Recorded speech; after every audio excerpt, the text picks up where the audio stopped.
वन्दे ब्रह्मपुराधिपम् श्रीसहजानन्दं च मूलाक्षरम् श्रेयस्कारणसद्गुणैकनिलयम् श्रीप्रागजिह्वावत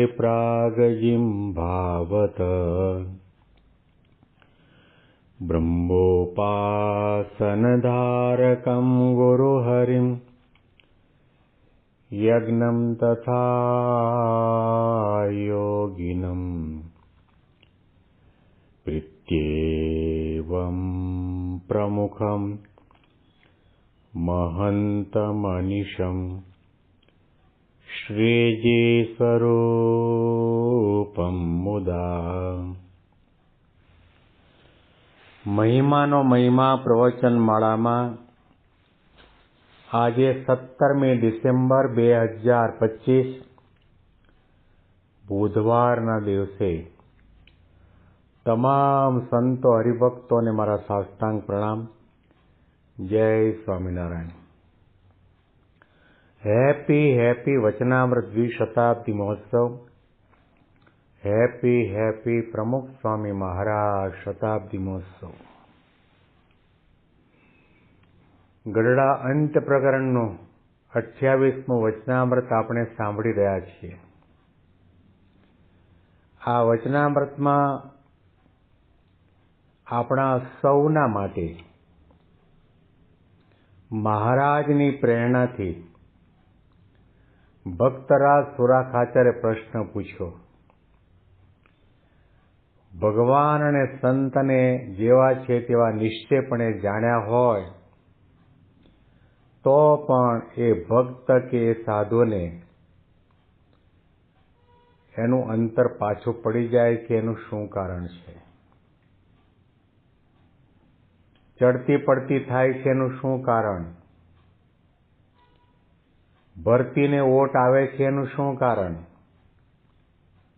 હંમેશના માટે ચડતો ને ચડતો રંગ નથી રહેતો એનું શું કારણ?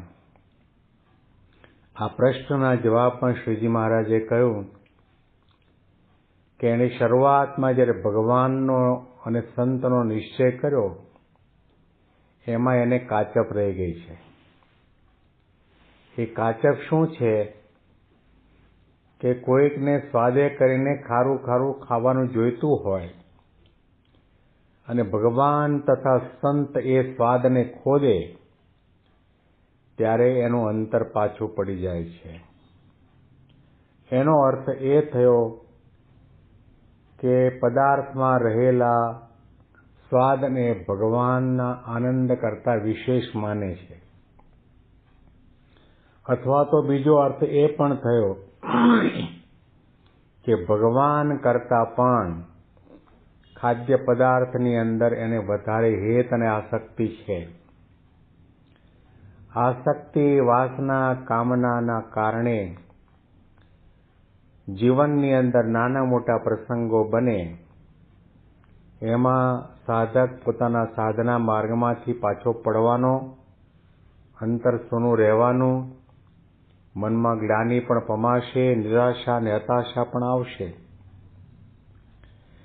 અને બીજું કારણ મહારાજે એ બતાવ્યું કે એનામાં બીજા નાના મોટા સ્વભાવ હોય એનું ખંડન કરે. કામી હોય તો કામનું ખંડન કરે, અને લોભી હોય તો એના લોભનું ખંડન કરે. અને એવી રીતની મહારાજ કે સંતો વાત કરે કે આ તારું ધન, માલ, ખેતર, વાડી તે કોઈકને આપી દે ત્યારે તે વચન પાળી શકે નહીં અને એણે કરીને એ સત્સંગમાંથી પાછો પડી જાય છે. સંતો અને ભગવાન અને શાસ્ત્રો હંમેશા આપણને સત્ય વાત જ કહેવાના. આપણે દેહ નથી એટલા માટે આપણને કહેવાના તમે દેહ નથી, તમે આત્મા છો, તમે અજન્મા છો, અજર છો, અમર છો. ખાલી હાથે આવ્યા છો અને ખાલી હાથે જવાનું છે. નામ તેનો નાશ એ સમજી રાખો. આવી પ્રકારની સત્ય સનાતન બાબતો આપણને સંતો પોતાના પ્રવચનમાં, આદેશમાં, કથા વાર્તામાં કહેવાના અને સાંભળવાની છે આપણે. પણ એ વચનની અંદર આપણને વિશ્વાસ ન હોય અને આપણને મનાયું પણ ન હોય કે સંત આપણા ભલા માટે કહે છે, આપણા રૂડા માટે કહે છે, આપણા કલ્યાણ માટે કહે છે, આપણને નિર્વાસની કરવા માટે કહે છે, આપણને સાચા ભક્ત બનાવવા માટે કહે છે, એવો વિચાર આપણા મનમાં દ્રઢ થયો ન હોય તો પછી આપણને આ સ્વભાવનું, વિષયનું, વ્યસનનું ખોદે એવા સંતનો પણ અભાવ આવે, એવા સત્સંગીનો પણ અભાવ આવે અને એણે કરીને સત્સંગમાંથી પાછા પડી જવાય.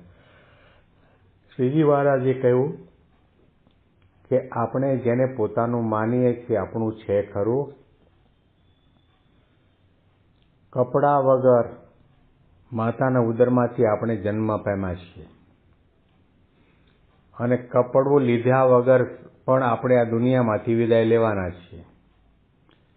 ભલે લાખો કરોડોની સંપત્તિના આપણે માલિક હોઈએ છતાં પણ એક સત્ય સનાતન બાબત વાત એ છે કે આપણે આ બધું મૂકીને જવાનું છે.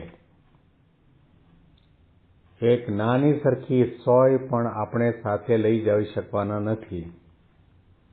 હવે સંત જ્યારે આપણને આ મુકાવે તે વખતે આપણને લોભ હોવાના કારણે આપણે સંતનું વચન માની શકતા નથી. એટલા માટે મહારાજે કહ્યું કે આપણા માનનું પણ ખંડન કરે તથા માન હોય ને તે માનને સંત તથા ભગવાન ખોદે અને અપમાન કરે ત્યારે તેણે કરીને પણ પાછો પડી જાય છે.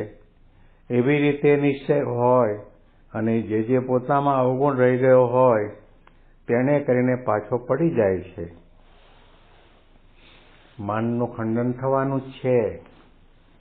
સત્સંગમાં આપણે માન મૂકવા જવાનું છે, નિર્માની થવા જવાનું છે, સ્વભાવ ટાળવા જવાનું છે, ઇન્દ્રિયો, અંતઃકરણ અને હૃદયને શુદ્ધ કરવા, પવિત્ર કરવા માટે જવાનું છે, અનાસક્ત થવા માટે જવાનું છે, નિર્બંધ થવા માટે જવાનું છે, ભગવાનના થવા જવાનું છે. અને ત્યાં આપણે માનની અપેક્ષા રાખીએ અથવા તો ભલે માનની અપેક્ષા ન રાખતા હોઈએ તો પણ સંત તો એટલા દયાળુ છે કે આપણને જે દોષે કરીને ભવિષ્યની અંદર મોટું વિઘ્ન થવાનું હોય અને આપણે આધ્યાત્મિક માર્ગમાંથી પડવાના હોય અને આપણું કલ્યાણ રખડી પડવાનું હોય એ જાણતા હોય એટલા માટે આપણા માનનું ખંડન કરે. આપણને નિર્માની બનાવવા છે.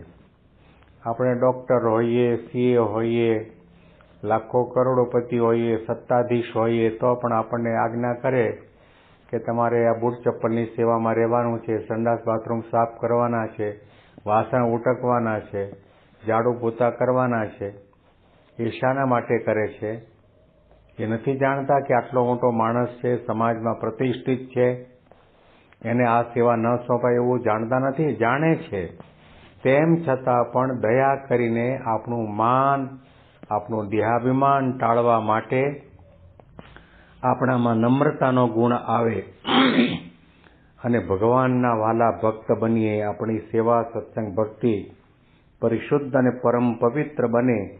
એટલા માટે સંત જાણી જોઈને આપણના મનગમતું મુકાવીને પોતાના ગમતા પ્રમાણે વર્તાવે અને એવી રીતે જે વર્તતો હોય એના ઉપર મહારાજે પ્રથમના 76મા વચનામૃતમાં કહ્યું કે પંચવર્તમાનમાં કોઈ જાતની ખોટ ન હોય અને એનું ગમતું મુકાવીને અમારા ગમતા પ્રમાણે વર્તાવીએ તો પણ દેહ પર્યંત મૂંઝાય નહીં. એવો જે હરિભક્ત છે એ પાક્કો હરિભક્ત છે ને એવા હરિભક્ત ઉપર મહારાજ કે અમને વગર કહે સહેજે હેત થાય છે. ભગવાન આપણા ઉપર વરસી જાય, અઢળક ઢળી જાય, પોતાના આજાન બાહુમાં આપણને સમાવી લે, રાજીપો બતાવે, આશીર્વાદની વર્ષા કરે. એ ક્યારે બને?